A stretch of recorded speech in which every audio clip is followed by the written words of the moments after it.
പാവാട പ്രായത്തിൽ നിന്നെ ഞാൻ കണ്ടപ്പോ ചെറിയ പ്രേമ കവിത തരട്ടെ. മുൻകോപക്കാരി മുഖം മറയ്ക്കും നിന്റെ മനസ്സൊരു ഗോവിന്ദേട്ടാ. സൂര്യൻ ഉദിച്ചിട്ട് നേരെ എന്തുമാത്രമായി നിന്റെ വിചാരം? എന്നിട്ട് ഇപ്പോഴാണോ കൊണ്ടുവരുന്നത്? ഇത്രയും വലിയൊരു കാര്യം ഏൽപ്പിച്ചിട്ട് ഇങ്ങനെ ഉത്തരവാദിത്വം ഇല്ലാതായാലോ? അതെ, ഞാൻ ചേട്ടന്റെ പണിക്കാരനല്ല, ഷാപ്പിലെ പണിക്കാരനാ. ഗംഗ മുതലാളി വന്ന് ഷാപ്പ് തുറന്നു തന്നാലല്ലേ ചേട്ടന് കാലെടുത്തോണ്ട് തരാൻ പറ്റൂ. പിന്നെ ഈ കാല് കൊണ്ട് നടന്നിങ്ങെത്തണ്ടേ? കാലത്ത് കാലടിക്കാൻ 10 മിനിറ്റ് താമസിച്ചേനാ എന്റെ മെക്കിട്ട് കയറുന്നേ. വെറുതെ അല്ല കാലടിന്ന് വിളിക്കുന്നത്. നീ എന്നെ വിളിച്ച് ഞാൻ കേട്ടു. ഞാൻ എന്തെങ്കിലും പറഞ്ഞാൽ നിന്റെ സൈസ് വെച്ച് താങ്ങാൻ പറ്റിയല്ല, അതുകൊണ്ട് ഞാൻ ഒന്നും പറയുന്നില്ല. എന്റെ ഗോവിന്ദേട്ടാ, ചേട്ടൻ ഇങ്ങനെ ഓരോരുത്തർ പറയുന്നതിനൊക്കെ ഏറ്റുപിടിക്കാൻ നിൽക്കുന്നുണ്ടാ ഇവനൊക്കെ ഓരോ പേര് വിളിക്കുന്നത്. രാവിലെ തന്നെ ഇതിങ്ങനെ വലിച്ചു കേട്ടണോ ചേട്ടാ? ഒട്ടും താല്പര്യം ഉണ്ടായിട്ടല്ലേ ലോനപ്പ. പക്ഷെ കുപ്പിയിലേക്ക് നോക്കുമ്പോ ഷാപ്പിലെ പണിക്കാർ, അവരുടെ കുടുംബം, ബന്ധുക്കള്, ചെത്തൊഴിലാളികള്, മുട്ട പുഴുങ്ങി വെക്കുന്ന സരള, അവരൊക്കെ കണ്ണീര് കുടിക്കാതിരിക്കാനാ ഞാനിത് കുടിക്കുന്ന. ഇന്ന് തേങ്ങ കൊണ്ടാണല്ലോ. ഇങ്ങോട്ടാ കാലടിക്കാ. കാലടിയിലേക്കല്ലോ നിന്റെ പോണോ കാലടി? കാലടി നിന്റെ മറ്റവനാടാ ഈ സ്ത്രീ ലോനപ്പ.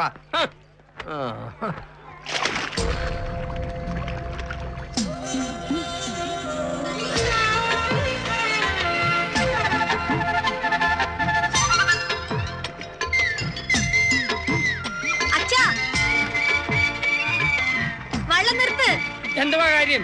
ഞാൻ അവിടെ വന്നിട്ട് പറയാം. നിർത്താൻ പറ്റിയാലെന്ന്. വെള്ളം നിർത്താൻ പറ്റിയാലെന്ന്. നിർത്തി പോയാൽ അങ്ങ് കൊച്ചിയിലെത്തുമ്പോ ചരക്ക് വാങ്ങാൻ വന്നൊരു വൈലാണ്ടിയിലെത്തും. അച്ഛനോട് നിർത്താനാ പറഞ്ഞത്. സമ്മതിക്കത്തില്ല. അച്ഛാ, ഞാൻ ഉണ്ടാക്കി വെച്ച ഹാൻഡിക്രാഫ്റ്റ് എടുത്തായിരുന്നോ? ഹാൻഡിക്രാഫ്റ്റോ? അത് ഞാൻ എന്തെടുക്കണം? പട്ടഷാപ്പിൽ കൊടുത്ത് മൂക്കറ്റം കുടിക്കാൻ. അച്ഛൻ അതിങ്ങ് എടുത്തു തന്നെ. ചന്ദ്രമ്പിള്ള എന്ന് ടൗണിൽ പോകുന്നുണ്ട്, എനിക്ക് കൊടുത്തയക്കാനുള്ളതാ. എന്റെ അമ്മ, അവൻ ടൗണിൽ കൊണ്ടുപോയി വലിയ വിലക്ക് വിറ്റിട്ട് തുച്ഛമായ ഒരു തുക നിനക്ക് തരുന്നതിന്റെ നഷ്ടത്തിൽ നിന്ന് നിന്നെ രക്ഷിക്കാനാ അച്ഛനെ ത്യാഗം ചെയ്തത്. പിടിച്ചോ. ഇത് 3 ഉള്ളൂ, 2 കൂടി കാണണമല്ലോ. മക്കൾ, അച്ഛന്റെ അടുത്ത് എന്നെ കണക്ക് പറയണം. എനിക്കിത് വരണം. അയ്യോ, ഒരാള്. ആളോ? അയ്യോ, ആരാ നിങ്ങള്? അത് ശരി, എന്റെ വെള്ളത്തെ കയറി കിടന്നിട്ട് ഞാൻ ആരാന്നോ? ഓ, ഇന്നലെ കടവത്ത് വന്നപ്പോ മഴ പെയ്തു, അങ്ങനെ കയറി കിടന്നതാ. ആരോട് ചോദിച്ചോണ്ടാ താൻ ഇതേ കയറി കിടന്ന? താൻ ആരാ? ഞാനൊരു കച്ചവടക്കാരനാ. ഇനിയിപ്പോ കരക്കെത്താൻ എന്തുവാ ഒരു വഴി? ഇതിലെ ഓട്ടോറിക്ഷ വരും, കൈ കാണിച്ചാ മതി. താൻ എഴുന്നേറ്റ് കൊണ്ട് വന്നേ. 2 അയ്യോ, നടുക്കായിലാണല്ലോ. മോളെ, ഇയാളൊന്ന് അക്കരെ ആക്കിയേക്ക്. എനിക്കിതൊക്കെ വീട്ടിൽ കൊണ്ടേ വെക്കാനുള്ളതാ. വീട്ടിൽ ചെന്നിട്ടുണ്ടാക്കിയാ മതി. അയ്യോ, ഇത്രയും ചെറിയ വെള്ളത്തിലൊന്നും ഞാൻ കയറിയല്ല. ഞാൻ പോവാ. എന്നാ പിന്നെ ഒരു കപ്പൽ ഓർഡർ ചെയ്യാം. രാത്രി വള്ളത്തിൽ വന്ന് കയറി കിടന്നും പോരാ, മര്യാദയ്ക്ക് ഞാൻ വെള്ളത്തിലോട്ട് കയറ്. എന്റെ കൈ പിടിച്ചോ. അയ്യോ, വള്ളം അകലത്തില്ല, ഇയാള് കയറി. അയ്യോ, വള്ളം ഒരു കാലടി അകന്നിരുന്ന ഞാനിപ്പോ വെള്ളത്തിൽ വീണ് ചത്തേനെ. ശരിക്കും കാലടി വ്യത്യാസത്തിലാ വള്ളത്തെ കയറാൻ പറ്റിയത്.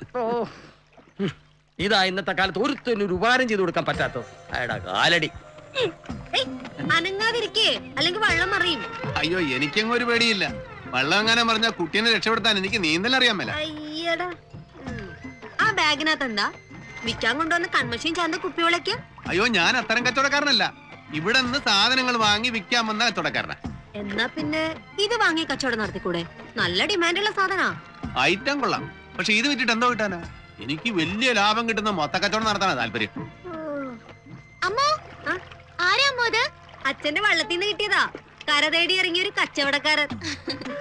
വൈകിട്ട് യൂണിയൻ മീറ്റിംഗിന് വരില്ലേ? ഇന്ന് കണക്കവതരണവാ. കയ്യാങ്കളിയാവോ? ഞാനില്ല കൂടെ. ഒരു 10 പേരെ കൊതുക്കാൻ ഞാൻ മാത്രം മതി. ഇതാണോ തന്റെ വീട്? അതെ. ഇവിടെ എവിടെയെങ്കിലും ഒരു വീട്ടിലൊരു മുറി വാടകയ്ക്ക് കിട്ടുമോ? ഇവിടെയാലും മതി, എനിക്ക് അങ്ങനെ സൗകര്യങ്ങളൊന്നും വേണമെന്നില്ല. എന്നാ പിന്നെ അപ്പുറത്തെ വർക്കിച്ചേട്ടനോട് ചോദിക്കുന്ന നല്ലത്. പുള്ളിയോട് എന്ത് ചോദിച്ചാലും സൗകര്യം ഇല്ലെന്നേ പറയും. ആ ചാക്കിയുടെ സാധനങ്ങളൊക്കെ വീട്ടിലേക്ക് ഇറക്കി വെക്കേ. ഇത്രയും ദൂരം കൊണ്ടുവന്നല്ലേ, അങ്ങനെങ്കിലും ഒരു പ്രയോജനം ഉണ്ടാവട്ടെ.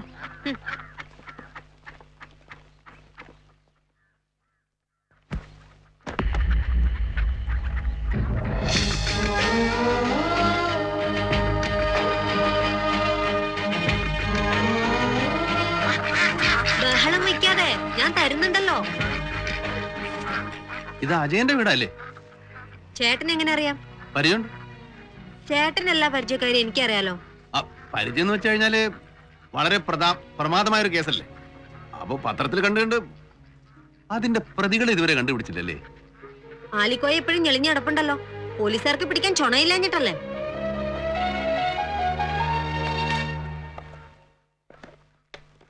അല്ല, ആലിക്കോയെ തന്നെ കൊന്നെന്ന് എന്തുവാ ഉറപ്പ്?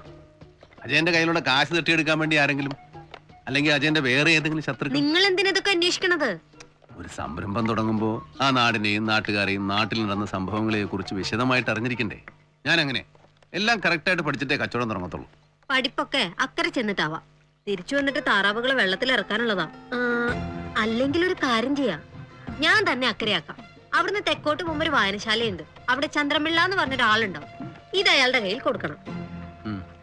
കിഴക്കിന്റെ വെനീസായ ആലപ്പുഴയുടെ കായലോളങ്ങൾ തഴുകുന്ന നമ്മുടെ ഗ്രാമത്തിന്റെ സാംസ്കാരിക സ്ഥിരാകേന്ദ്രമായ ഈ വായനശാലയുടെ പ്രസിഡന്റായി തികഞ്ഞ സത്യസന്ധനും സാത്വികനും സർവോപരി നമ്മുടെ നാടിന്റെ അഭിമാനവുമായ ശ്രീമാൻ ചന്ദ്രൻ പിള്ളയെ വീണ്ടും തെരഞ്ഞെടുത്തതിന്റെ ആഹ്ലാദകരമായ സന്തോഷത്തിൽ ഞാനും പങ്കുചേരുന്നു.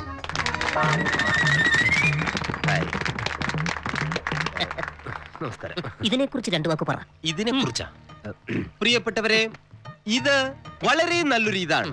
ഇതിനു വേണ്ടി എന്റെ എല്ലാ ഇതും ഞാൻ നൽകും. പിന്നെ എന്റെ മാത്രം ഒരു ഇത് കൊണ്ട് പറ്റില്ലല്ലോ.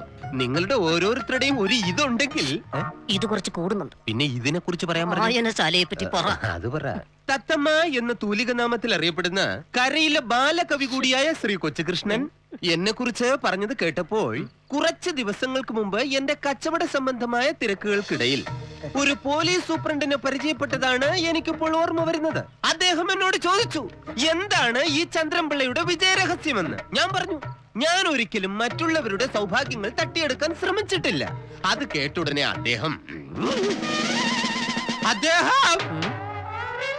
അദ്ദേഹമാണോ ഇദ്ദേഹം? അല്ല, ഇത് കൂടെയുള്ള അദ്ദേഹം. ഒരു മിനിറ്റ്.